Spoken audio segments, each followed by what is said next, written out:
नमस्कार, आप देख रहे हैं खबर फास्ट का खास कार्यक्रम बड़ा मुद्दा और मैं हूं आपके साथ शमशेर सिंह। 1 अप्रैल से हरियाणा की मंडियों में फसलों की सरकारी खरीद शुरू हो रही है।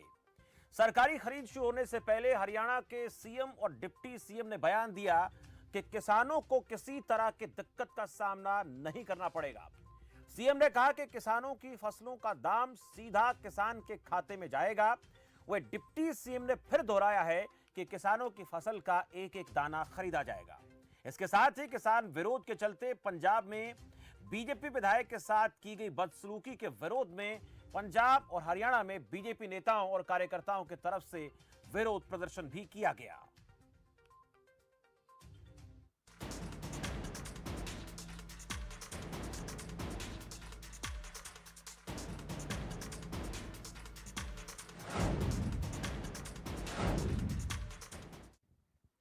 आज का दिन हरियाणा के लिहाज से खास रहा। एक तरफ हरियाणा के सीएम ने हाई पावर परचेज कमेटी की बैठक ली, जिसमें अलग अलग विभागों के लिए सैकड़ों करोड़ रुपए के सामान की खरीदारी पर मुहर लगी।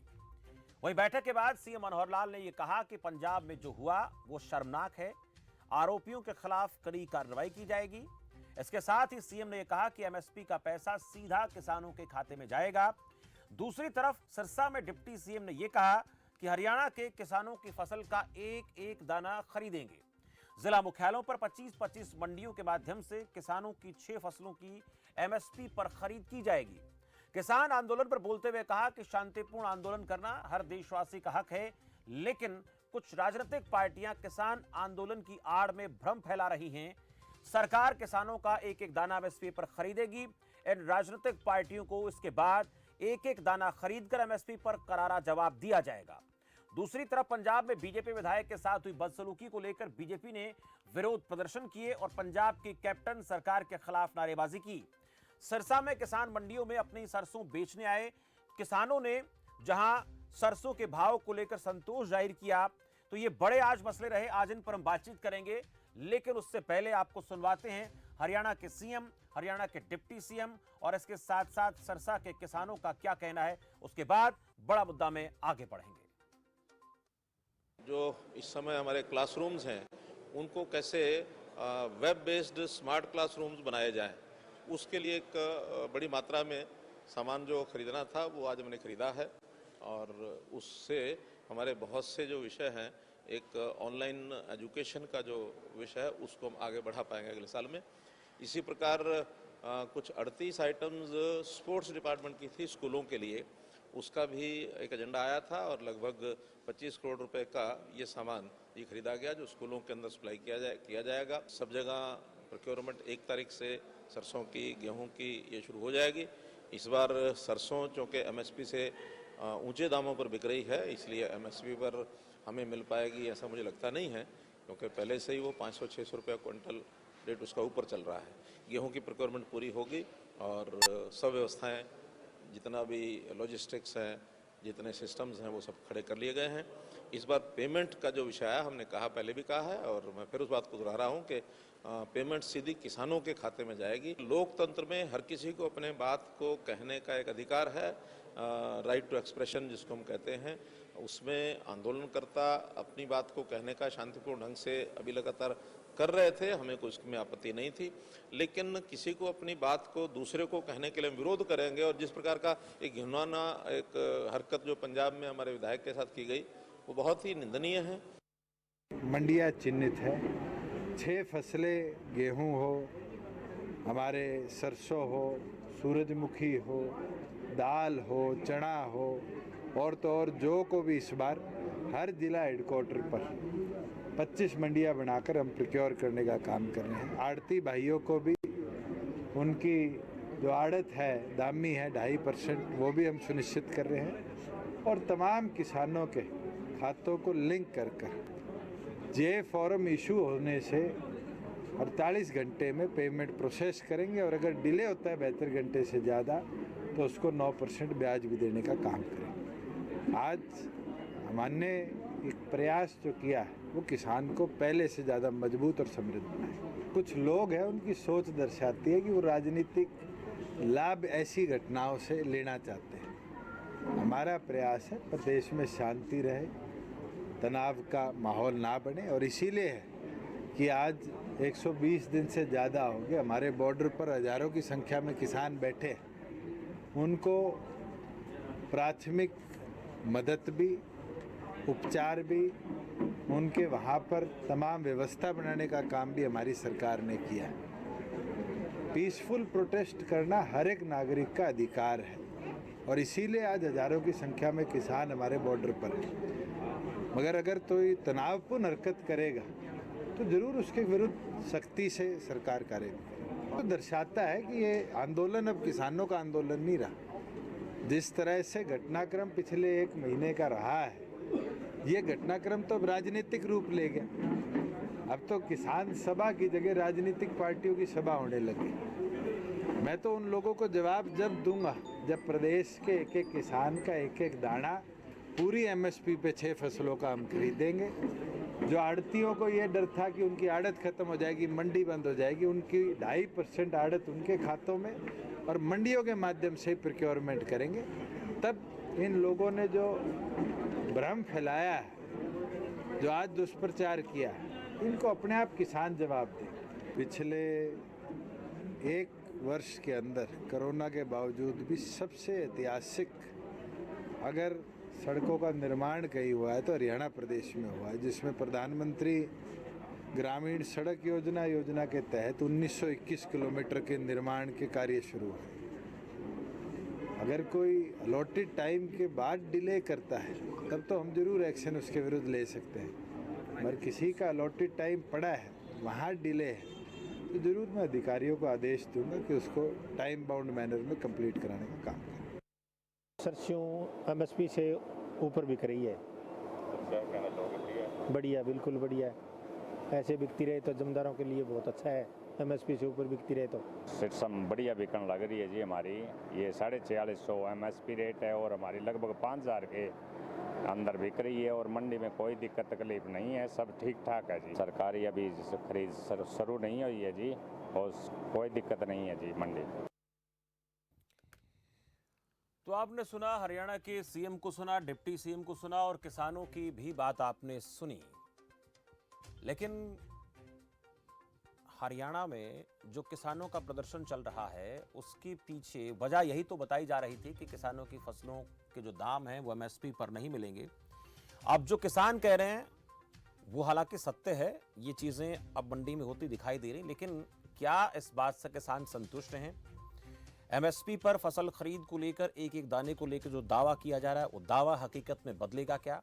और किसानों के खाते में सीधा पैसा जाएगा, कितने किसानों के खाते में जाएगा? क्या किसानों को इससे कोई आपत्ति है या नहीं है, इस पर भी बात करेंगे। और पंजाब में जो घटनाक्रम घटित हुआ जिसको लेकर सीएम ने कहा घटना निंदनीय है और जो भी इसके लिए दोषी होगा उसके खिलाफ कार्रवाई की जाएगी। ये तमाम बातें आज की चर्चा का विषय है। मेरे साथ मेहमानों का पूरा पैनल जुड़ चुका है, मैं परिचय आपसे करा देता हूं। अजय गुलिया प्रवक्ता मेरे साथ जननायक जनता पार्टी से। गुलिया साहब बहुत बहुत स्वागत है आपका। दीपक लांबा किसान नेता है। दीपक लांबा जी बहुत स्वागत है आपका खबर फास्ट पर।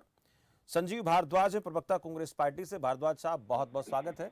और राजनीतिक विश्लेषक के तौर पर मेरे साथ आरएन मलिक हैं। मलिक साहब आपका भी बहुत बहुत स्वागत है इस खास चर्चा में।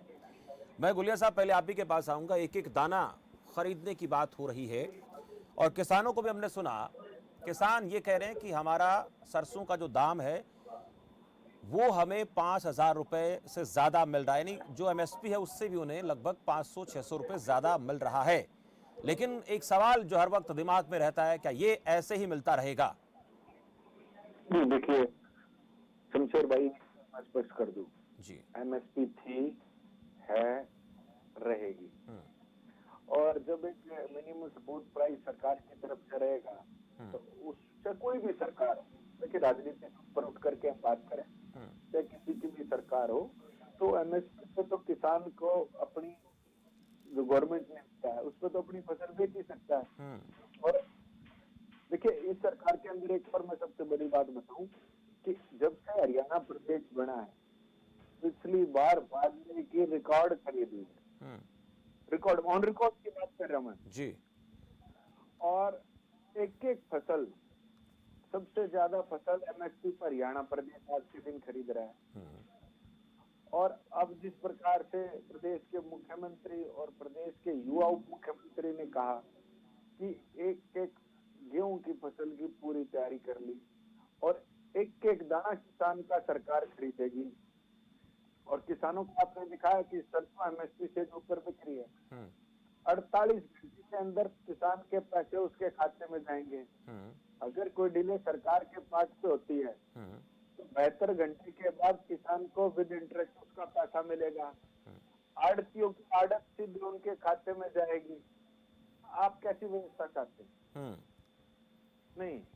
और मैं पूछना चाहता हूँ, जो लोग ये कांग्रेस के लोग विरोध कर रहे हैं, वो कोई इससे बेहतर विकल्प या इससे कोई बेहतर व्यवस्था मुझे सुझा करके बताएं। ठीक है संजीव भारद्वाज जी, आज 2-3 महत्वपूर्ण बातें हैं जिन पर चर्चा हम कर रहे हैं, लेकिन पहले हम किसानों को लेकर बात करेंगे। हरियाणा के सीएम ने कहा कि सीधा पैसा किसान के खाते में जाएगा और डिप्टी सीएम ने यह कहा कि एक एक दाना खरीदा जाएगा, 48 घंटे में पेमेंट होगी और अगर वक्त पर पैसा नहीं मिलेगा तो 9% ब्याज, ये पहले भी हम बात कर चुके हैं, ये किसान को दिया जाएगा। ये विकल्प कैसा आपको लगता है? और गुलिया साहब पूछ रहे हैं कि इससे बेहतर विकल्प आपके पास है, विपक्ष के पास है, तो बताएं। शमशेर जी, मैं आपके माध्यम से अपने प्रदेश की जनता को और अपने साथी प्रवक्ता भाई गुलिया जी को बताऊं कि अभी तक तो ये तीनों कानून लागू ही नहीं हुए हैं। जिन कानूनों की हम बात कर रहे हैं अभी तक वो एक्टिवेट कहाँ हुए हैं? तो ही तो लोग मंडियों में, एक मिनट पूजा, तो ही तो लोग मंडियों के अंदर आ रहे हैं और ये फसल वगैरह एमएसपी पे जा रही है। जब ये कानून लागू हो जाएंगे तो कोई भी किसान मंडी में जाने से पहले क्या मंडी से बाहर जो फसल बिकेगी वो एमएसपी पे कैसे निर्धारण होगा, कैसे जो वहां खरीदार होगा उसको कैसे उस पे बाध्य किया जाएगा कि वो एमएसपी पे खरीदे। अभी कानून लागू ही नहीं हुआ है। तो अभी तो जो पहली व्यवस्था है, जैसे कि हमेशा एमएसपी पे खरीदी जा सकती थी, खरीदी होती थी, तो उसी तरह से व्यवस्था चल रही है। जब ये कानून लागू हो जाएंगे तब क्या होगा? किसान भाई इसलिए प्रोटेस्ट कर रहे हैं, आंदोलन करते हुए सड़कों पे अपनी शहादत दे रहे हैं। अभी लागू होगी तब पता चलेगा कि गुलिया क्या साहब होना कुछ कह रहे हैं भारद्वाज जी, इस बात को लेकर मैं फिर आपके पास आ रहा हूँ। अजय गुलिया। देखिए शमशेर भाई, एक भी तथ्य के साथ तो बात नहीं रखी। ऐसा होगा तब ऐसा होगा, क्या होगा नहीं होगा। पंजाब में कॉन्ट्रैक्ट फार्मिंग कौन लेकर के आया? हरियाणा प्रदेश के अंदर कॉन्ट्रैक्ट मैन्युफैक्चरिंग की या कॉन्ट्रैक्ट फार्मिंग की सिफारिश किसने करी? भूपेंद्र सिंह चौधरी, भूपेंद्र सिंह हुड्डा, पूर्व मुख्यमंत्री हरियाणा प्रदेश, उन्होंने इस बात की सिफारिश करी। उनके पुत्र ने लोकसभा में खड़े होकर के कहा कि बिचौलिए समाप्त होने चाहिए, मंडियां समाप्त होनी चाहिए। इस प्रकार की बातें कौन करता है? जनता के सामने दोगला चेहरा स्पष्ट रूप से आ चुका है। मंडियां समाप्त करने की सिफारिश कांग्रेस के लोग करते हैं, कॉन्ट्रैक्ट फार्मिंग की सिफारिश कांग्रेस के लोग ठीक है, जवाब लेता हूँ, मैं जवाब लेता हूँ। भारद्वाज जी। शमशेर जी, भाई गुलिया जो कह रहे हैं, कोई चीज सुजेस्ट करना उसका मतलब ये नहीं हो जाता कि मन माने ढंग से बगैर किसानों को विश्वास में लिए थोप दिया जाए। यही लोग जब भी कोई इस तरह की बात आती थी तो ये विरोध में खड़े होते थे, चाहे वो जीएसटी हो, चाहे ये हो। कितने कानून ऐसे हैं जो कि पब्लिक की राय बनाए बगैर कभी भी कांग्रेस ने अपने शासनकाल में कभी भी थोपी नहीं है। अगर किसी चीज का विचार ये आता था तो पहले उससे प्रभावित लोगों से सलाह मशवरा किया जाता था और सलाह मशवरे में कोई चीज ऐसी आती थी, अड़चन आती थी तो उसको लागू नहीं करते थे। आज के दिन जबरदस्ती थोप रहे हैं और बार बार जब इनसे पूछा जाता है कि ये चीज गलत हो रही है तो कांग्रेस के बारे में 6 साल 6.5 साल से अब ये सत्ता में है, ये इस बात का जवाब दें। कभी बोनस, किसानों को देने वाला बोनस खत्म कर देते हैं, कभी डीजल के पेट्रोल के रेट बढ़ा देते हैं, कभी पेस्टिसाइड पर टैक्सेस लगा देते हैं। मतलब इस तरह का ये कर रहे हैं और फिर ये कहते हैं 2022 तक दुगनी कर देंगे। दुगनी क्या, 2022 तक जो आमदनी है वो भी किसान को नहीं ये दे पाएंगे। रोज की रोज किसी न किसी चीज के माध्यम से, चाहे टैक्सेस के माध्यम से और चाहे कहें कि आप लोग कोई रेट वगैरह बढ़ाने पे, उस पे एक्साइज ड्यूटी बढ़ाने के माध्यम से किसानों पे बोझ ही लाद रहे हैं। मुझे नहीं लगता ये धार्मिक, जस्ट एक धार्मिक प्रचार है। जब ये लागू हो जाएंगे कानून तब स्थिति कुछ और होगी। आज अभी लागू नहीं है, इसके बारे में बात करना ही व्यर्थ है। ठीक है, जब लागू ही नहीं है दीपक इस लांबा बारे जी। में बात क्या करें, बताएं आप। ठीक है, दीपक लांबा जी। हाँ शमशेर जी, मैं अभी ये जो आज बात हो रही है एमएसपी पर खरीद को लेकर, कि भरोसा एमएसपी को लेकर किसानों को होना चाहिए, सरकार कहती है एमएसपी रहेगा, और अब मंडियों में जिस तरह से अभी तक सरकारी रेट पर खरीद जो है शुरू नहीं हुई है, उससे पहले किसानों को भाव ठीक मिल रहा है, ये जो चीज़ें हैं ये क्या किसानों के अंदर विश्वास बढ़ाएंगी या फिर आप लोगों को इसको लेकर कुछ और लगता है? शमशेर जी, मैं एक बात रखना चाहूंगा। अभी आपने मुख्यमंत्री जी की एक क्लिप चलाई, उन्होंने अपने मुंह से खुद दीपक लांबा जी, कि शायद- दीपक लांबा जी आपके पास आ रहा हूं, मुझे एक छोटा सा अर्जेंट ब्रेक लेना पड़ेगा, उसके बाद फिर मैं आप ही के पास आऊंगा। चर्चा लगातार इस मसले को लेकर जारी है कि जो एमएसपी पर लगातार बात होती रही किसानों की फसल को खरीदने को लेकर, उसको लेकर सरकार दावा करती कि ये है, थी और रहेगी, मिलती रहेगी, इसमें कोई दिक्कत नहीं और बढ़िया व्यवस्था करेंगे, 9% ब्याज मिलेगा, अगर समय पर पैसा नहीं मिलेगा तो। इससे किसानों को कितना भरोसा सरकार पर हो रहा है, इस सवाल बड़ा, इस पर हम बात कर रहे हैं। फिलहाल वक्त एक ब्रेक का है।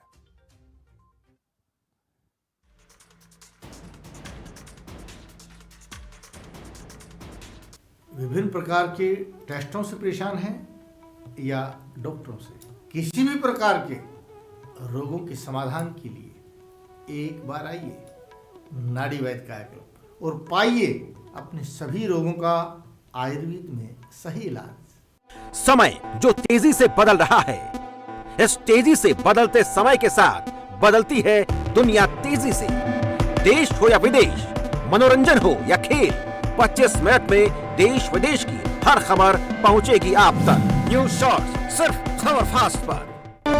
ਸਰਕਾਰੀ ਸਕੀਮਾਂ ਨੂੰ ਸੁਚਾਰੂ ਢੰਗ ਨਾਲ ਲਾਗੂ ਕਰਨ ਵਿੱਚ ਸਹਾਇਤਾ ਦੇਣ ਲਈ ਸਾਬਕਾ ਫੌਜੀਆਂ ਨੂੰ ਲਗਾਇਆ ਗਾਰਡੀਅਨਸ ਆਫ ਗਵਰਨੈਂਸ। 4 ਵਰਿਆਂ ਤੋਂ ਫੌਜੀਆਂ ਦਾ ਮਾਣ ਕਰਦੀ ਪੰਜਾਬ ਸਰਕਾਰ।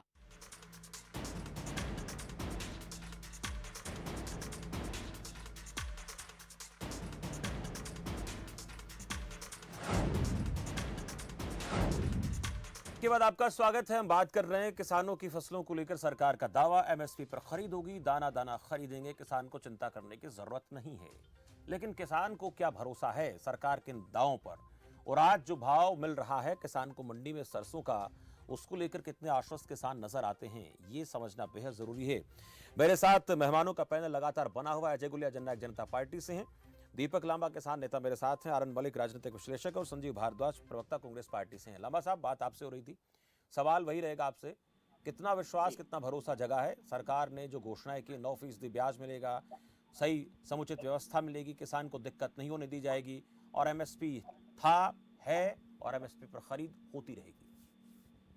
देखिए शमशेर जी, अभी मुख्यमंत्री जी ने जो बात कही कि शायद हमें सरसों खरीदने का मौका नहीं मिलेगा, सरकारी खरीद पे किसान नहीं बेचेगा क्योंकि मार्केट में उसको पैसा ज्यादा मिलता है। तो यहाँ पे जो आप बात कह रहे हैं कि सरकार की व्यवस्थाएं, सरकार की व्यवस्था तो तब पता लगेगी जब सरकारी खरीद में उसको पूरा दाम मिलेगा। अभी तो मार्केट ड्रिवन जो रेट है उस पे ही ज्यादा पे जा रहा है सरसों। और मैं आपको एक बात बताता हूँ दाने दाने की, अभी गेहूं के बारे में ये भ्रांति हमेशा रहती है कि पूरा एमएसपी मिल जाता है। अभी तक हमारे हरियाणा प्रदेश में गेहूं आना शुरू नहीं हुआ, लेकिन 22 मार्च को हरियाणा की एक मंडी में गेहूं आया, नारायणगढ़ मंडी में 3.5 टन ही आया, लेकिन उसका जो रेट मिला 1926 रुपए मिला। तो आप 1975 की बजाय 1926 का जो डाटा है ये सरकारी आंकड़ा है जो कि वेबसाइट में गवर्नमेंट ने डाला। तो मुद्दा ये है कि दाना दाना जब खरीदने की बात आती है तो इसको समझने के लिए, क्योंकि आपने यहाँ बताया कि मैं किसानों का पक्ष रख रहा हूँ, तो भाई जिस दिन बरसात हो रही हो उस दिन सरकार ये क्रेडिट लेने लग जाए कि सरकार की नीतियों की वजह से बरसात हो रही है, लेकिन किसान को जिस दिन बरसात की जरूरत होगी उस दिन सरकार की कामयाबी या नाकामयाबी का पता लगेगा। हमारे प्रवक्ता साहब हैं जेजेपी वाले, वो कह रहे थे कि अब खाते में आएगी रकम। आपको पता है पिछले सीजन में 3.5 महीने में किसान को पैसा मिला है। अब की बार गेहूं की जो खरीद है उसमें आपकी जो सारी कार्य प्रणाली है, जो आप 48 घंटे की बात कर रहे हैं, वो भी आपका देखने को मिलेगा। एक कंडीशन ये लगाई जा रही है कि 48 घंटे तब शुरू होंगे जब जे फार्म कटेगा। 48 घंटे जब शुरू होने चाहिए जब मंडी में उसका गेहूं आ जाए किसान का। तो ये सारी जो चीजें हैं ये कहीं ना कहीं घुमा फिरा के जो पीआर एक्टिविटी सरकार करने की कोशिश कर रही है, सरसों के प्राइस जो ज्यादा मिल रहे हैं किसान को मार्केट की वजह से, उस पे अपनी पीठ को खुद थपथपाने की बात हो रही है। तो ऐसा नहीं है कि सरकार ने कुछ एक्स्ट्रा ऑर्डिनरी एफर्ट कर दिए। दूसरी बात मैं आपके सामने ये लाना चाहूंगा, देखिए जब भी खरीद होती है तो जो सरकार की गाइडलाइन है उसमें स्पष्ट रूप से लिखा है 2 चीजों का होना बहुत जरूरी है मंडी में। पहला जो है कि आपकी जो क्वालिटी पॉलिसी है उसके बोर्ड लगे होने चाहिए। हर मंडी की एक ग्रेवेंस कमेटी होती है जिसमें एचसीएस अधिकारी को हेड बनाया जाता है, उसका नाम नंबर होना चाहिए। तो यदि तैयारियों की बात की पोल खोलनी हो तो आज आप कल किसी मंडी में चले जाएं, सरकार की जो तैयारियां आपको दिख जाएंगी, पानी की व्यवस्था क्या है, शेड की व्यवस्था क्या है। तो अभी इस पर भी रिपोर्ट दिखाएंगे लांबा साहब, इस पर भी हम कल रिपोर्ट दिखाएंगे क्योंकि 1 तारीख से खरीद होनी, तो कल हम इस पर पूरा अपडेट लेंगे कि तैयारियां कैसी हैं, उसका भी जायजा लेंगे। लेकिन अब जो 9% ब्याज 48 घंटे के बाद अगर फसल की खरीद होती है तो आप लोग इससे संतुष्ट हैं क्या? ये पैसा वो अलग इशू है, अगर पैसा नहीं आए तो फिर भी हम बहस करेंगे। हम इस पर भी बहस करते रहे कि किसानों को पिछले साल समय पर पैसा क्यों नहीं मिला। आज जो आप बात कर रहे हैं उसको लेकर जो समयावधि उसको लेकर सवाल खड़ा हो, टाइमिंग को लेकर सवाल खड़ा हो, उसको लेकर मैं बात कर रहा हूं। लेकिन अब जो किया जा रहा है उससे कितने संतुष्ट हैं आप लोग? किसान को पैसा मिले, वक्त पर मिले, और नहीं मिले तो फिर ब्याज मिले, इसमें क्या दिक्कत है? जी देखिए, जो आपने बात कही वो 2-3 कंडीशंस में से एक है।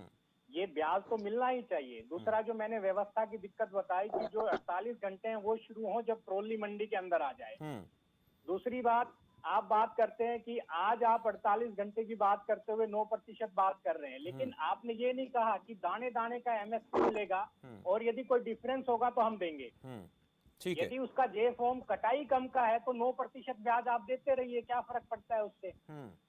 ठीक है। तो मुद्दा अजय गुलिया जी जवाब दें, उसके बाद फिर मलिक साहब के पास मुझे जाना है। नहीं देखिए शमशेर भाई, मैं तो मेरे छोटे भाई के बारे में ज्यादा तो ना कहूंगा, लेकिन एक जरूर कहूंगा कि इनके बारे में तो ये लिख दो कि प्रवक्ता कांग्रेस। अरे अगर विरोध करना था तो जाके राजस्थान में उस कांग्रेस की सरकार का करके आते जिसने 1100 रुपए में बाजरा खरीदा, और इसी हरियाणा प्रदेश की सरकार ने 2150 रुपए में बाजरा खरीदा। आपने विरोध उनका क्यों नहीं किया? आपको सिर्फ विरोध करने के लिए विरोध करना है। हाँ, ये जरूर मैं टीवी जिम्मेदारी के साथ टीवी चैनल पर बैठ करके एक बात मानता हूँ कि हर बारी कुछ ना कुछ थोड़ी बहुत कमियां रह जाती हैं, और प्रयास ये होने चाहिए कि अगली बारी उस कमी को दूर करके उस व्यवस्था को और बेहतर बनाया जाए। सरकार इसकी तरफ अग्रसर है। कोई कमी अगर रह गई, पिछली बार अगर पेमेंट कुछ डिले हुई तो ये प्रावधान सरकार की तरफ से आया। भाई दुष्यंत चौटाला ने लड़ाई लड़ी कि भाई किसानों का पेमेंट जो है वो लेट होती है, तो उसमें किसान का कोई कसूर नहीं है। अगर पेमेंट लेट हुई है तो सरकार तंत्र की वजह, सरकारी तंत्र की वजह से हुई है। तो उस व्यवस्था को बेहतर बनाने के लिए, किसानों को नुकसान को कम करने के लिए ये प्रावधान किया गया कि भाई अगर किसान की पेमेंट लेट होती है तो उसके अंदर उसको 9% ब्याज मिले। इनको इस बात से आपत्ति है, इनको इस बात से आपत्ति है कि राजस्थान में तो 1100 बिक रहा है, यहाँ 2150 बिक रहा है। अभी तक 1 नवंबर 1966 को जब से हरियाणा प्रदेश बना है, सबसे ज्यादा रिकॉर्ड की बात कर रहा हूँ, बाजरे की खरीद पिछले साल हुई। इनको इस बात से आपत्ति है। चलिए मैं बात करता हूँ, ठीक है गुलिया साहब, 1 मिनट। ऐसी नीतियां कैसे बन रही हैं कि किसान को सीधा लाभ? ठीक है, मेरे साथ मलिक साहब जुड़े हुए हैं। मलिक साहब, ये जो दावे इस वक्त किए जा रहे हैं, जो बातें हो रही हैं, उन बातों पर कितना यकीन आपको लगता है कि किसान के हित में सब कुछ हो रहा है? और जे फॉर्म की बात कर रहे हैं दीपक लांबा की वो कटने के बाद पैसा मिलेगा, उससे पहले मंडी में ट्रॉली आ जाए उसी वक्त किसान को पैसा, जो टाइमिंग है शुरू हो जानी चाहिए किसान की, ये संभव नजर आता है आपको? और आज सरकार जो बात कर रही है कि हम एमएसपी को लेकर किसानों को भरोसा दिलाते हैं, ये था, है, रहेगा, उन्हें चिंता करने की जरूरत नहीं है, किसानों को अंदेशा अभी भी है, जिस तरह से लांबा साहब बात कर रहे हैं? देखिए शमशेर सिंह की बात ये सच्चाई, ठीक है, और पॉलिटिशियन के, वो सभी कोई भी पार्टी का हो पॉलिटिशियन, उनके दांत खाने के और होते हैं और दिखाने के और होते हैं। पहली बात तो देखो, किसान को अभी तक इस बात की कोई शिकायत नहीं है कि उसका जो पेमेंट है वो देर में मिली, टाइम पर मिल रही है, 48 घंटे में नहीं, 10 दिन मिल जाती है, 5 दिन, इस बात से किसी को कोई शिकायत नहीं है। शिकायत उनको एक बात है कि जो प्राइवेट कंपनी जिसने ये सॉफ्टवेयर बनाया ना, उनके खाते में डायरेक्ट पैसा आता है, उसकी अब मेरे किसान ने बताया ये सब्जेक्ट वेरिफिकेशन, वो कहते हैं जी इसका हमारा 50 रुपए कटता पर क्विंटल, और वो जो जितना पैसा कटता है वो सॉफ्टवेयर कंपनी को जरूरत से ज्यादा जा रहा है। मैं इसकी पूरी तस्दीक नहीं करता, लेकिन ये किसानों ने मेरे को बताया है। अच्छा, ठीक है, ठीक है। दूसरी बात, असली बात है, एक बाजरे की बात करें भाई साहब, गुलिया साहब, राजस्थान में 1150 रुपए भाव था बाजरे का। पिछली बार तो सरकार ने की थी सख्ती बाजरा खरीदने में कि अभी पटवारी से फर्द लाओगे, वो बताएगा आपके पास कितना एकड़ बाजरा आपने बोया था, उसके हिसाब से खरीदा जाएगा, ताकि राजस्थान से खरीद के हरियाणा में बाजरा ना बेचे। अब की बार वो कंडीशन थी नहीं, तो जो राजस्थान के बॉर्डर के साथ के गांव है, व्यापारियों ने भी, किसानों ने भी और कनेक्टेड पॉलिटिशियंस ने भी थोक में बाजरा राजस्थान से खरीद के और हरियाणा में बेचा, और एक क्विंटल में 600, 700, 700 रुपए कमा गए। मेरा एक दोस्त है वहाँ भिवानी जिले में, कहता जी 100 क्विंटल बाजरा बेचा, आराम से 70,000 रुपए एक दिन कमा के घर चलेगा, मजा आएगा। मैं ये पूछना चाहता हूँ, तुम राजस्थान का बाजरा हरियाणा में क्यों खरीद रहे हो भाई? कहाँ ले जाओगे इस बाजरे को फिर? ये तो बाजरा खरीद लिया, वेयर विल यू टेक? या तो हरियाणा का जो बाजरा उतना है खरीदो आप, आपको क्या पड़ी राजस्थान का बाजरा यहाँ है? ये तो कांग्रेस वालों ने कहना है, कांग्रेस वालों को कहना चाहिए अपने सीएम को राजस्थान के, ये भाई हरियाणा में 2150 तुम 1100 क्यों बेच रहे हो भाई? वैसे तुम किसान के तहसी बड़े फिरते हो, इस हमाम हम सब नंगे। अब रही बात एमएसपी की, ये बात बिल्कुल ठीक है, 3 स्टेट में गेहूं और धान एमएसपी से बिका हमेशा, और आज तक तो एमएसपी बिक रहा है, कल का पता नहीं। उसके कारण 2 कारण उसके, एक कारण तो ये है कि ये जो आंदोलन है खाली हरियाणा और पंजाब के किसानों का नहीं है, भारत के किसानों का है। यूपी के किसान का गेहूं एमएसपी से नहीं बिक रहा, और यूपी का, उत्तराखंड का, बिहार का धान वो एमएसपी से नहीं बिक रहा। 10 लाख टन धान यूपी और बिहार का व्यापारियों ने खरीद के पंजाब में बेच दिया, पैसा कमा के, बिचौलिया कमा गया।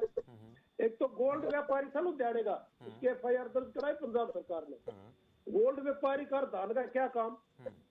अब वो कोरोना की वजह से गोल्ड का व्यापार तो ठप था, उसने सोचा तू वहां से ईस्टर्न यूपी से, बिहार से धान खरीदा या बेच गए, क्विंटल 500 रुपए 400 रुपए कमा लिए।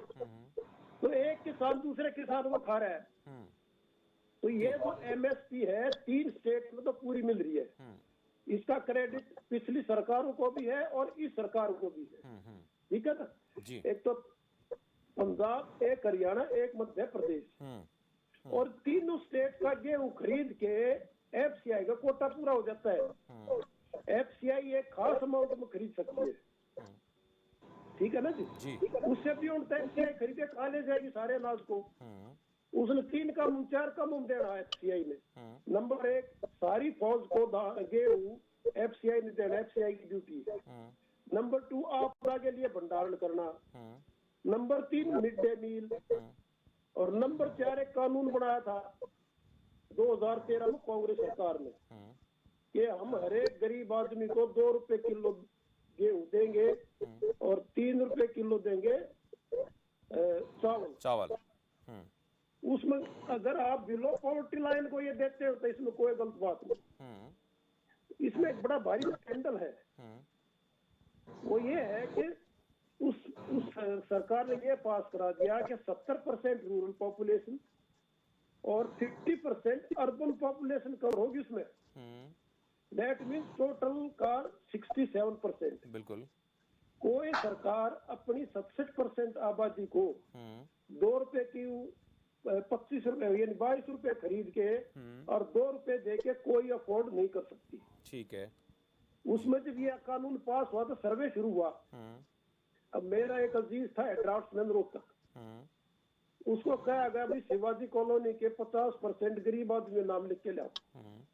वो गया, वो खाली हाथ आ गया। कहता खाली हाथ क्यों आया? कि सबके घर एसी लगे हुए, मेरे को तो कोई गरीब नजर आया नहीं। उनका तभी ये तो नाम लिखने पड़ेंगे, चाहे है चाहे ना। कहता मैं साइन नहीं करूंगा, तू मत करना। उन्होंने 50% के नाम लिख लिए। उनको पता नहीं तुम 2 रुपए के एंटाइटल हो गए तुम। अब उनके नाम का गेहूं जो पीडीएस के जो कोटाधारी है, उनके नाम दिखा के सारा गेहूं मंडी बेच रहे हैं। एक बड़ा भारी स्कैंडल है। ये बहुत एफसीआई का लो या पीडीएस का कह लो। ठीक है जी। ये वो इसलिए है कि वो कानून बड़ा गलत बनाया गया।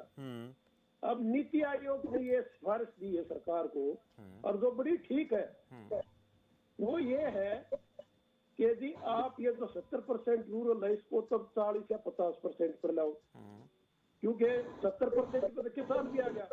आप किसान से 21 रुपए गेहूं खरीद कर उसी को उल्टा पहले अपने पास लाते, फिर उल्टा उसको 2 रुपए देने जाते हो। इसमें कोई तुक नहीं हुआ ना। तो वो कहते हैं 70% की बजाय 40% करो रूरल, और अर्बन का 50 की बजाय 25 करो। इतने आदमियों को 2 रुपए 3 रुपए किलो दो, बिल्कुल ठीक है। अब मोदी जी ये चाहते हैं कि ये भी मैं उनको डायरेक्ट पैसे भेजूं। ये सरकार का काम नहीं 2-2 रुपए गेहूं बांटना, लोगों को ले लो ले लो ले लो, या 3 रुपए ले लो ले लो ले लो। जिस दिन ये कानून पास हो जाएगा, एफसीआई का तो कोटा खत्म। एफसीआई फिर क्यों खरीदेगी पंजाब हरियाणा से गेहूं? बिल्कुल। अरे एफसीआई नहीं खरीदेगा फिर कौन खरीदेगा?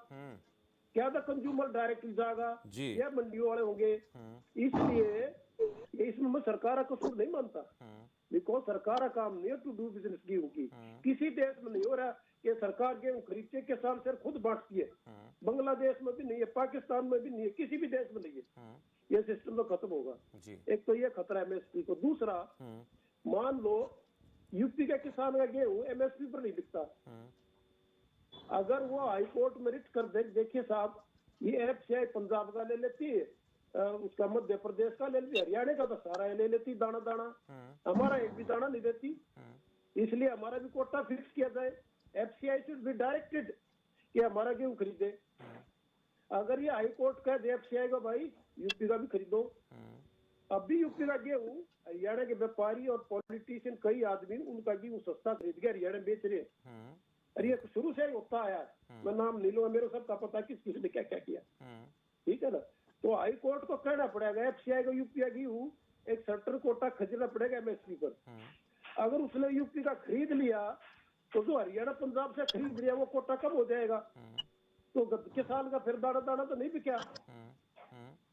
इसमें चाहे कांग्रेस का प्रधानमंत्री हो वो भी कुछ नहीं कर सकता। तो ये एमएसपी को तो अब तक तो हरियाणा पंजाब और मध्य प्रदेश में एमएसपी है। एमएसपी थी, पर रहेगी या नहीं रहेगी इस पर बारे में कुछ नहीं कहा। इस पर अंदेशा है, यही बात हम कर रहे हैं। ठीक है, रोकूंगा आपको मैं। मलिक साहब, हम चर्चा कर रहे हैं किसानों की एमएसपी को लेकर जो बातें हो रही हैं, ये बहुत पेचीदा सा सिस्टम हो गया आजकल। कुछ जगहों पर मिल रही है एमएसपी, कुछ जगहों पर नहीं मिल रही, और आने वाले दिनों में मिलेगी कि नहीं मिलेगी, इसी को लेकर किसानों का प्रदर्शन है। अगर मिलेगी तो क्या फिर पूरे देश के किसानों को मिलेगी? अगर पूरे देश के किसानों को मिलेगी तो फिर दिक्कतें क्या सामने आ सकती है, जैसे कि मलिक साहब बात कर रहे हैं, ये परेशानियां आ सकती हैं।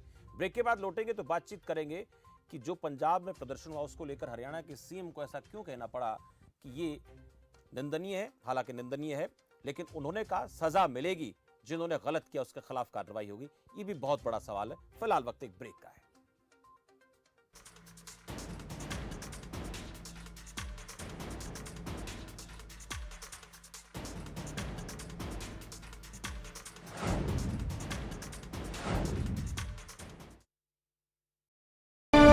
ਮਹਾਰਾਜਾ ਭੁਪਿੰਦਰ ਸਿੰਘ ਪੰਜਾਬ ਸਪੋਰਟਸ ਯੂਨੀਵਰਸਿਟੀ ਦੀ ਪਟਿਆਲਾ ਵਿਖੇ ਕੀਤੀ ਸਥਾਪਨਾ 4 ਵਰ੍ਹਿਆਂ ਤੋਂ ਨਸ਼ਿਆਂ ਤੋਂ ਦੂਰ ਕਰਨ ਲਈ ਖੇਡਾਂ ਨੂੰ ਪ੍ਰਫੁੱਲਤ ਕਰਦੀ ਪੰਜਾਬ ਸਰਕਾਰ।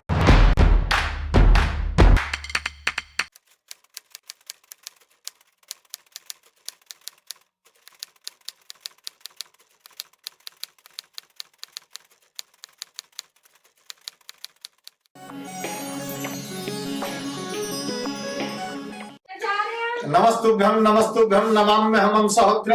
हे आर्य राष्ट्र के रहने वाले मेरे हम उम्र भाई, आप सभी को मेरा नमस्कार है। स्वागत है आप सभी का अपने पसंदीदा प्रोग्राम नाड़ी वैद्य काय क्लब के अंदर। आज आपको डॉक्टर बहकाते हैं, सारा जिंदगी दवा खानी पड़ेगी, कहीं दवाओं के नाम पर और कहीं वंशानुगत रोगों के नाम पर।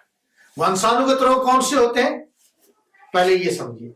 जन्मजात किसी भी रोग को ठीक नहीं किया जा सकता और जन्म के पश्चात होने वाले प्रत्येक रोग को ठीक किया जा सकता है, चाहे वो वंशानुगत हो, चाहे वो दवाइयों की कमी से हो या डॉक्टरों की कमी के कारण कोई बीमारी पैदा हो गई है, उस प्रत्येक रोग को ठीक किया जा सकता है। सर्वाइकल, माइग्रेन, बीपी, एसिडिटी, कब्ज, नमूनिया, दमा, किसी भी प्रकार का चर्म रोग, और भले ही आप HIV और एड्स से ग्रसित क्यों न हो, प्रत्येक रोग को आयुर्वेद में सही तरीके से सदा के लिए ठीक किया जा सकता है, क्योंकि आयुर्वेद रोग के कारण को दूर करता है और शरीर में रोग से लड़ने की ताकत को पैदा करता है, यानी इम्यून सिस्टम को मजबूत बनाता है। जब आपके शरीर में रोग से लड़ने की ताकत पैदा हो जाती है तो कोई भी रोग ठीक होने के लिए असाध्य नहीं कहा जा सकता। प्रत्येक रोग को ठीक किया जा सकता है। अधिक जानकारी के लिए इन नंबरों पर संपर्क कीजिए या हमारी वेबसाइट nvkbhat.com पर जाइए।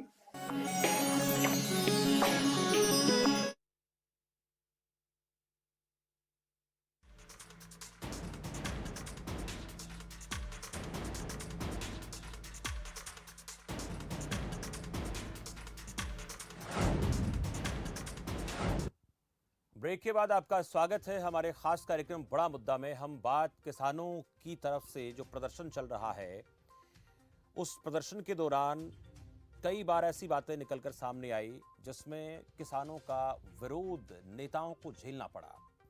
अब पंजाब से भी खबर सामने आई कि पंजाब में एक विधायक बीजेपी के, उनको किसानों के विरोध का सामना करना पड़ा। ऐसी खबर, ऐसे आरोप लगे कि पिटाई जो है, कपड़े जो फाड़े गए हैं विधायक के, वो किसानों ने फाड़े हैं। लेकिन अगर किसानों की तरफ से, जिसकी तरफ से भी ये सब किया गया है, वो किसी भी लिहाज से ठीक नहीं है, निंदनीय है। जनप्रतिनिधि के साथ इस तरीके का व्यवहार नहीं करना चाहिए। जो जनप्रतिनिधि होता है वो हमारा अपना प्रतिनिधि होता है, और उसके साथ अगर कोई इस प्रकार का व्यवहार किया जाता है तो वो किसी भी प्रकार से सही नहीं कहा जाएगा। इसका विरोध करना चाहिए, विरोध होना चाहिए। लेकिन ये परिस्थितियाँ आखिरकार क्यों पैदा हो रही हैं, इस पर भी बात होनी चाहिए। आंदोलन करो, किसी प्रकार से अपनी बात रखो, लेकिन उसमें शांति भंग नहीं होनी चाहिए। ये बहुत बड़ा सवाल है, इस पर भी बात हम करेंगे। मैं गुलिया साहब मेरे साथ हैं, दीपक लांबा किसान नेता मेरे साथ हैं, आरएन मलिक मेरे साथ हैं, संजीव भारद्वाज जी प्रवक्ता कांग्रेस पार्टी से हैं। मैं पहले संजीव भारद्वाज जी आपके पास आऊँगा। एक विधायक जो जनता के बीच में जाते हैं, वहाँ पर उन्हें निर्वस्त्र तक कर दिया जाता है, और जिन्होंने भी किया वो चाहे कोई भी क्यों ना हो, किसान हैं या फिर किसान नहीं हैं, इस तरह के व्यवहार को ज़रूर निंदनीय कहा जाना चाहिए। लेकिन क्या इस तरीके का व्यवहार करना किसी विधायक के साथ, किसी के साथ भी सही है क्या? और वहाँ पर तो आपकी पार्टी की सरकार है, विरोध हो चाहे आप किसी बात को लेकर करें, लेकिन शांतिपूर्ण होना चाहिए, ये बहुत ज़रूरी है। शमशेर जी, इसका जवाब आपने स्वयं बड़े अच्छे लहजे में दे दिया। ये 100% बहुत निंदनीय घटना हुई है, चाहे सरकार किसी पार्टी की हो।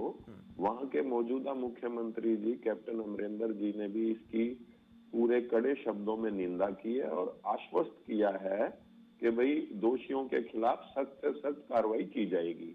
फिर दूसरे सवाल का भी आपने जवाब दे दिया।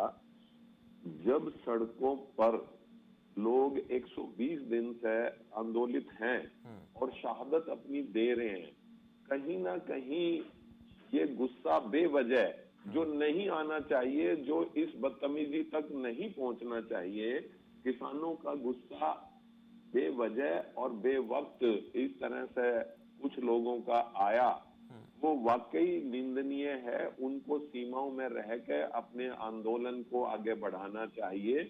ये हम सब उनसे हाथ जोड़ के प्रार्थना करते हैं, जो इस टाइप के लोग, जिनके परिवार वालों ने शहादत दे दी है या जिनके परिवार वाले दुखी हैं या जिनको अपने अन्न की चिंता, अंधा तो कोई हो रही है, तो इन परिस्थितियों को झेलते हुए आंदोलन को सीमाओं में रह के करना चाहिए और जो भी कार्रवाई हो सख्त से सख्त दोषियों को कार्रवाई होनी चाहिए।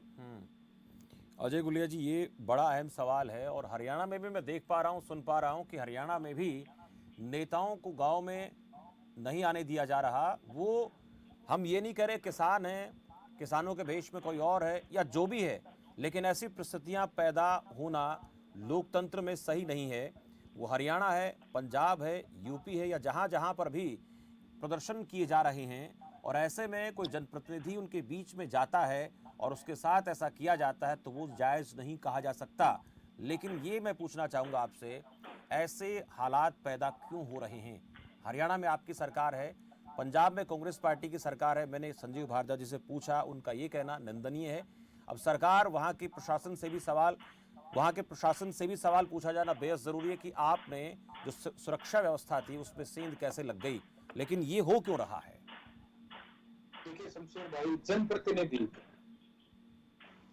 एक आम भारतीय नागरिक, एक आम नागरिक का भी उतना ही मान सम्मान है होना चाहिए जितना कि एक जनप्रतिनिधि का है या उसके बारे में हम चर्चा कर रहे हैं। किसी भी नागरिक को, प्रत्येक नागरिक को उसको अपना जीवन सम्मान के साथ जीने का अधिकार है।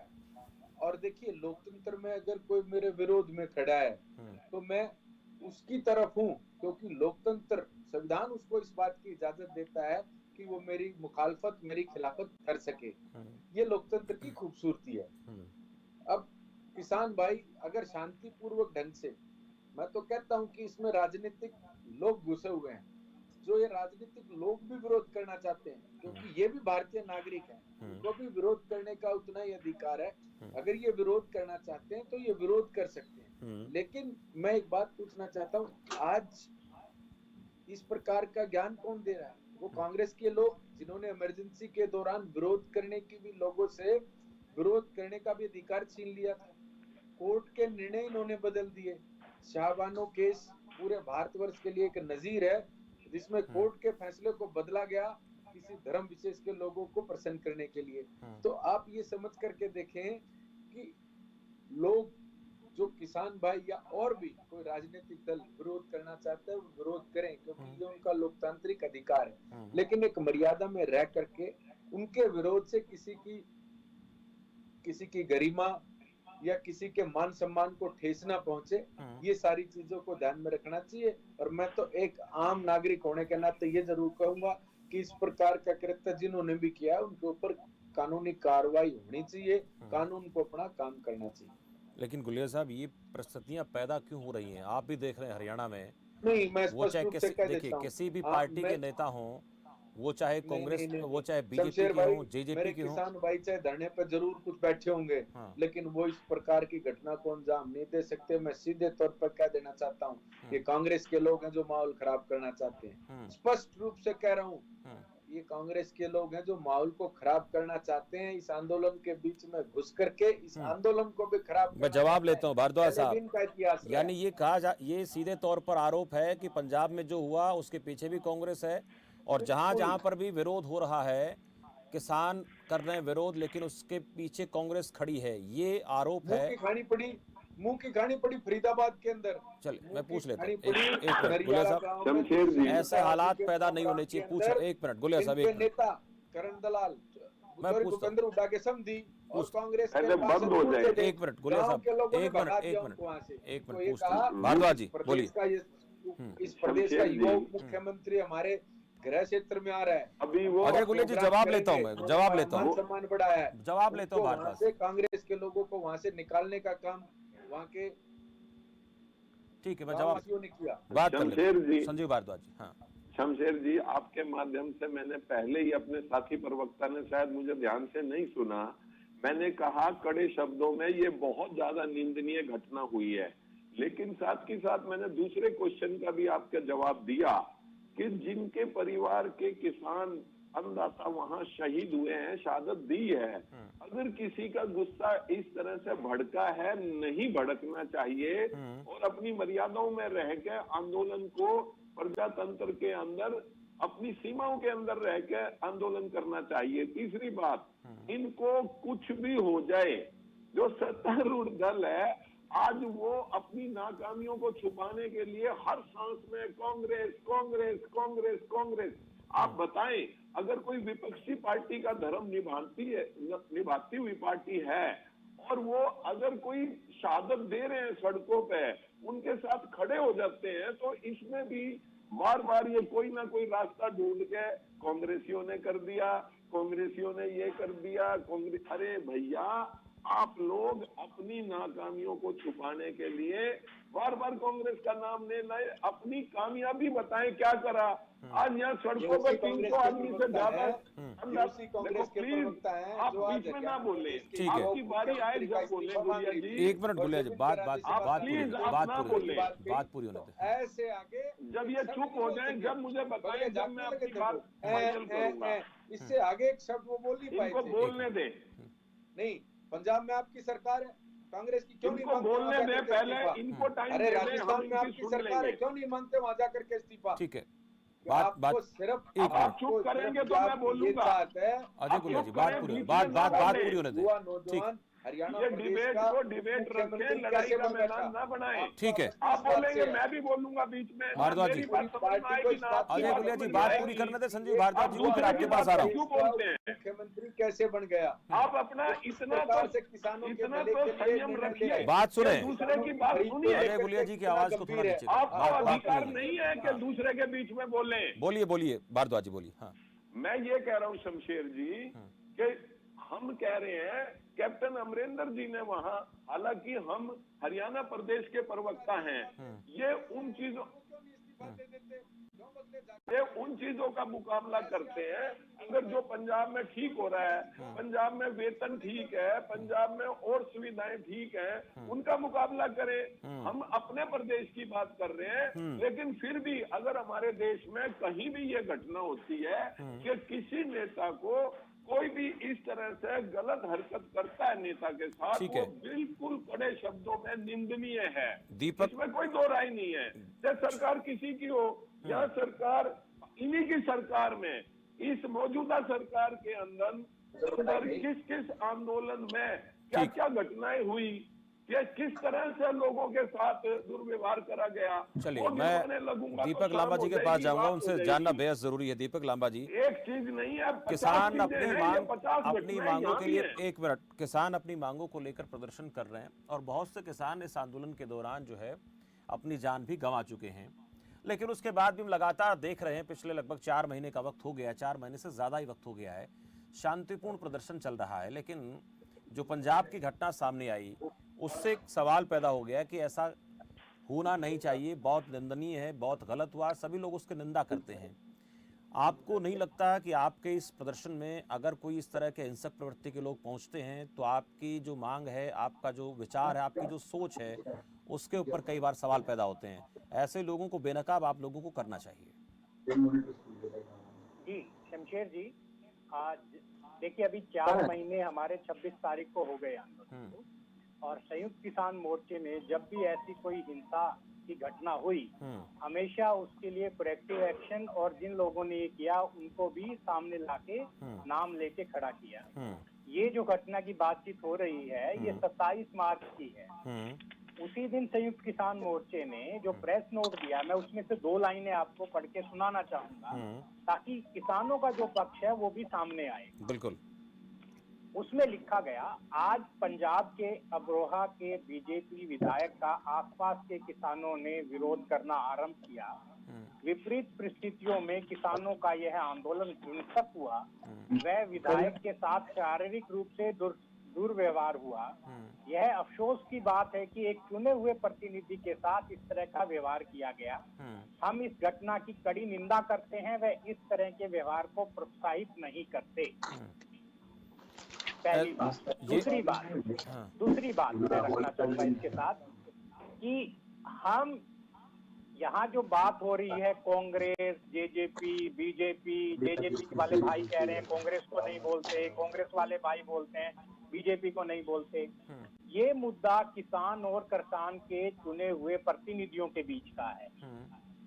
जब किसानों ने ग्रामीण क्षेत्र में अपने चुने हुए प्रतिनिधियों का, क्योंकि वो उनके लिए ठीक काम नहीं कर रहे, इसलिए सामाजिक बहिष्कार कर रखा है।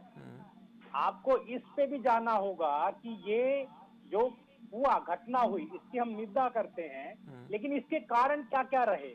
कारण जरूर रहे, कुछ लोगों ने उग्र स्वभाव का वहां प्रदर्शन किया, जो किया बिल्कुल निंदनीय है। लेकिन आप ये देखिए कि ये सिचुएशन बनी कैसे? किसानों ने सामाजिक बहिष्कार किया हुआ है, चुना हुआ प्रतिनिधि अपने जनता की बात ना मानकर वहां पहुंचते हैं, तो ये कहीं ना कहीं काफी सारी चीजें, तथ्यों पर इसमें देखना पड़ेगा। ठीक है। दूसरा, यहाँ जल्दी से पार्टियों की बात हो रही है, उसने ये कर दिया, उसने वो कर दिया।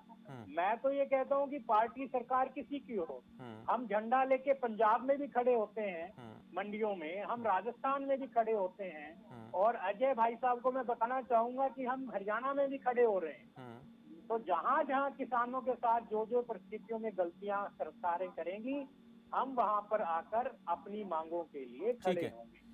मैं मलिक साहब 2 मिनट छोटा सा कमेंट आपका चाहूंगा, ज्यादा वक्त मुझे और अनुमति देता नहीं है। ये हालात हैं, इन हालातों से कैसे निपटा जाए और ऐसी परिस्थितियां ना पैदा हों, क्या होना चाहिए? देखिए, ये बहुत घिनौना काम था। अगर वो क्लिप देखोगे तो वो तो पीट रहे थे ना, सारे पेंट वाले थे। आप क्लिप देखोगे ना, जी जी, तो ये पता नहीं कौन थे वाई के नोट से पंजाब में।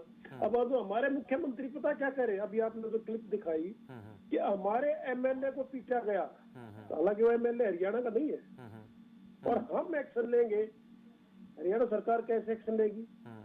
अब उसके पिटने से तो इतना दुख हो रहा है, और ये 282 किसान मर लिए, इसके लिए जो भी नहीं रहेंगी। एक वो चौधरी सतपाल मलिक है, आज के दिन बीजेपी को क्रेडिट देते जो गवर्नर है, उन्होंने कहा बोले कुतिया मर जाए तो इतना शोर होता है, 282 किसान मर गए, इनका किसी को कोई दुख है ही नहीं। देखियो, चौधरी छोटू राम के बाद 2 बड़े किसान नेता हुए हिंदुस्तान में, एक तो चौधरी चरण सिंह और एक चौधरी देवीलाल। और मैं तो चौधरी देवीलाल और चौधरी चरण सिंह के बराबर, बड़ा नहीं तो बराबर जरूर मानता हूँ। आप बेसिक ये डिबेट कर लो कि अगर आज चौधरी देवीलाल होते जिंदा, वो किसानों की तरफ होते हैं, बीजेपी या मोदी सरकार की तरफ होते हैं। और ये जो नेता है जेजेपी के, दुष्यंत जी और दिग्विजय सिंह जी, ये ओपी चौटाला साहब का तो कभी नाम नहीं लेते, चलो इनका फैमिली मामला हो सकता। ये यूँ कहते हैं हमारी पार्टी को चौधरी देवीलाल की नीतियों में चलती है। अगर चौधरी देवीलाल की नीतियों में चलना है तो भाई आओ किसानों की तरफ। तो ये बीजेपी को दिन क्यों बैठे हो? जब बीजेपी पंजाब से किसान आए तो पानी की बहुत सारे मारी, सर्दी के महीने में तो उनके ऊपर जुल्म हुए, जब कोई नहीं बोला। 12 किसान गिरफ्तार किए थे, मैं किसी पॉलिटिकल पार्टी से बिल्कुल नहीं करता। 12 किसान गिरफ्तार किए थे सरकार ने, उनको सोनीपत की जेल में रखा गया, और जो उसने छूट के बताया, जो उसके साथ दुर्व्यवहार हुआ 12 के साथ, मैंने फिर कंफर्म किया सोनीपत की जेल से, यदि ऐसी काल कोठड़ी रख दिया, सूरज की किरण नहीं दिखाई, और टॉयलेट वाला जो टैप उसका पानी पिलाया गया। भाई दिग्विजय एक दिन टीवी के ऊपर बोल के गए कि हम इनका केस वापस लवाएंगे, सरकार से बात करेंगे, आज तक तो कुछ हुआ नहीं। तो एक पंजाब का पूरा घिनौना काम है, होना नहीं चाहिए, बिल्कुल नहीं होना चाहिए। एक तो देखो लखा दाना था जो उस दिन वो लाल किले के ऊपर हुआ ना, उसमें एक तो गिरफ्तार कर एक लखा दाना, वो पंजाब में सरेआम घूम रहा है, कोई गिरफ्तार नहीं कर रहा। क्यों नहीं कर रहे भाई? चलिए मलिक साहब, रोकूंगा आपको, ये चर्चा मुझे यहीं पे समाप्त करनी पड़ेगी। और मंडियों को लेकर बात कर रहे थे, हालात ऐसे क्यों पैदा, इसको लेकर हम बात कर रहे थे। आगे भी चर्चा लगातार जारी रहेगी, क्योंकि किसान के हित की बात सरकार करती है तो किसान का हित उसमें निहित होना चाहिए, दिखना चाहिए। शुक्रिया आप सभी का, गुलिया साहब, लांबा साहब आपका भी, मलिक साहब आपका भी, भारद्वाज जी आपका भी इस चर्चा में जुड़ने के लिए बहुत बहुत आभार। किसानों के साथ कोई नाइंसाफी ना हो और किसान को उसकी जो फसल है उसका सही दाम मिले, इसको लेकर सरकार का ये दावा है कि हम किसान को कोई समस्या नहीं आने देंगे। पूरा पैसा उसके खाते में जाएगा, एमएसपी पर खरीद होगी और आगे भी इसी प्रकार से सब चलता रहेगा। इसको लेकर किसानों को हम भरोसा दिलाते हैं। जब हम बात कांग्रेस से, किसान नेताओं से या फिर और लोगों से करते हैं तो उनका कहना है कि अभी गारंटी है, मिल रहा है, बहुत अच्छी बात है, लेकिन आगे इसी तरह से मिलता रहेगा उसकी उम्मीद नहीं है। और कहीं ना कहीं यही एक कारण नजर आता है जिसके चलते किसानों का विरोध है अगर इन तीनों कानूनों को धरातल पर उतार दिया जाता है तो। लेकिन अब जो हालात हैं, परिस्थितियां हैं इस वक्त किसानों के लिए मंडियों में, वो बेहतर नजर आती हैं। सही दाम मिल रहा है फसल का, 1 तारीख से खरीद शुरू हो जाएगी, लेकिन उससे पहले अब कल फिर जायजा लेंगे कि मंडियों के हालात कैसे हैं, मंडियों की परिस्थितियां कैसी हैं, जो दावे किए जा रहे हैं उन दावों में सच्चाई कितनी है, उन दावों की सच्चाई पर भी कल बड़ा मुद्दा में फिर चर्चा करेंगे। दूसरी तरफ हम देखते हैं पंजाब में बीजेपी विधायक के साथ हुआ निंदनीय है, लेकिन ऐसी परिस्थितियां पैदा ना हो इसके लिए किसान नेताओं को भी सचेत रहना पड़ेगा। सरकारें चाहे किसी पार्टी की किसी स्टेट में क्यों ना हो, उन्हें भी एक्टिव रहना पड़ेगा और हर जनप्रतिनिधि की सुरक्षा तय करनी पड़ेगी, क्योंकि कभी कभी ऐसा होता है जब किसी बात को लेकर किसान या जवान या कोई भी व्यक्ति जो प्रदर्शन कर रहा है अपने अधिकार को समझकर, अपनी मांग को लेकर, उनमें गुस्सा इतना बढ़ जाता है कि उसका गलत कहीं ना कहीं इफेक्ट पड़ता है और कुछ लोग उसका गलत फायदा भी उठा लेते हैं, चाहे वो राजनीतिक पार्टियों के लोग हों या फिर कुछ ऐसी मानसिकता के लोग हों जो उपद्रवी तत्व होते हैं, आपराधिक किस्म के लोग होते हैं, वो बदनाम करने की कोशिश करते हैं प्रदर्शन को भी, सरकारों को भी। इसलिए सचेत होने की जरूरत है। जनप्रतिनिधियों की सुरक्षा बेहद जरूरी है। उसके साथ साथ ऐसे कृत्य निंदनीय कहे जाने चाहिए सभी की तरफ से, पर सरकारों को भी गंभीर होना पड़ेगा ऐसे मामलों को लेकर, क्योंकि अगर लगातार इसी तरह सब कुछ चलता रहा तो फिर नाराजगी और बढ़ सकती है। अब देखना होगा कि सरकार इसको लेकर क्या सोचती है। लेकिन एमएसपी पर और मंडियों के हालात पर हम कल फिर चर्चा करेंगे। बड़ा मुद्दा में आपको दिखाएंगे, बताएंगे कि मंडियों में परिस्थितियां कैसी हैं खरीद को लेकर। आज के लिए इस चर्चा में इतना ही। मुझे दीजिए इजाजत और आप देखते रहिए खबर फास्ट। नमस्कार।